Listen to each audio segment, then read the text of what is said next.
चलिए दोस्तों, जानते देश दुनिया की सिलेक्टेड काम की बहुत ही महत्वपूर्ण सिलेक्टेड खबरों को सिर्फ 10 मिनट में 50 बड़ी खबरों को। लेकिन वीडियो को आगे बढ़ने से पहले अगर आप लोगों ने हमारे चैनल को अब तक सब्सक्राइब नहीं किया तो सब्सक्राइब करके नीचे का बेल आइकन जरूर प्रेस कीजिए।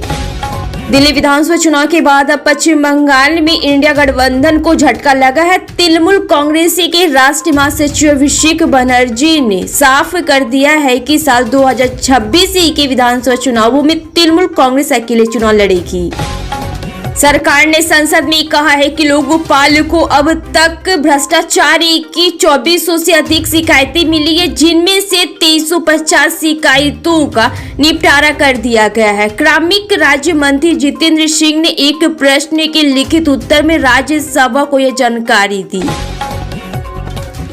भारत के उपराष्ट्रपति जगदीप धनखड़ जम्मू कश्मीर के दौरे पर आ रहे हैं। जानकारी के अनुसार उपराष्ट्रपति धनखड़ 15 फरवरी को जम्मू कश्मीर का दौरा करेंगे। पंजाब के मुख्यमंत्री भगवंत मान ने पूरे 4 महीने बाद मंत्रिपरिषद की बैठक बुलाई। इस बैठक में भगवंत मान के कैबिनेट ने कई बड़े फैसले किए और कई अहम मुद्दे पर चर्चा की। निवर्तमान मुख्यमंत्री आतिशी ने कहा है कि आम आदमी पार्टी आप की राजधानी पर पकड़ खत्म होने के 3 दिनों के भीतर दिल्ली में बिजली कटौती की समस्या शुरू हो गई है। तृणमूल कांग्रेस टीएमसी के नेता और सांसद अभिषेक बनर्जी ने दावा किया है कि उनका फेसबुक पेज हैक किया गया है और उनके फेसबुक अकाउंट से छेड़छाड़ की गई। उन्होंने कहा है कि उनके प्रोफाइल से उनकी पार्टी से जुड़ी विवरण को हटा दिया गया है। केंद्रीय वित्त मंत्री निर्मला सीतारमण ने संसद में नया आयकर विधेयक पेश किया। इस विधेयक के पेश होते ही सदन में विपक्ष के सांसदों ने जबरदस्त विरोध किया।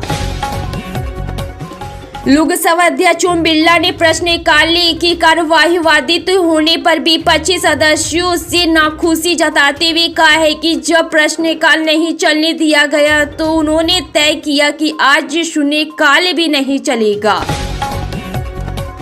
दिल्ली में आम आदमी पार्टी को हराना आसान नहीं था, पर बीजेपी ने यह कर दिखाया। जाहिर है कि दिल्ली की जीत के बाद बीजेपी की नजर 2026 के पश्चिम बंगाल विधानसभा चुनावों पर है। दिल्ली चुनाव में मिली जीत से बीजेपी का आत्मविश्वास से बढ़ा है और निश्चित है कि अब वो और ज्यादा उत्साह के साथ बंगाल में ममता बनर्जी को चुनौती देने की कोशिश करेगी। संसद के दोनों सदनों में वक्फ संशोधन विधेयक 2024 पर जबरदस्त हंगामा हुआ है। एनडीए और विपक्षी सांसदों के बीच तीखी नोकझोंक देखने को मिली। विपक्ष ने संयुक्त संसदीय समिति जेपीसी की रिपोर्ट को लेकर कड़ा ऐतराज जताया है और आरोप लगाया है कि रिपोर्ट से उनके असहमति वाले नोट्स डिसेंट नोट्स हटा दिए गए हैं। दिल्ली की कार्यवाहक सीएम आतिशी ने प्रेस कॉन्फ्रेंस कर भारतीय जनता पार्टी पर हमला बोला। उनका दावा है कि 8 फरवरी के बाद से दिल्ली में कई घंटे बिजली गुल रही, जिस कारण लोगों को 10 साल बाद इन्वर्टर खरीदने पड़ रहे हैं।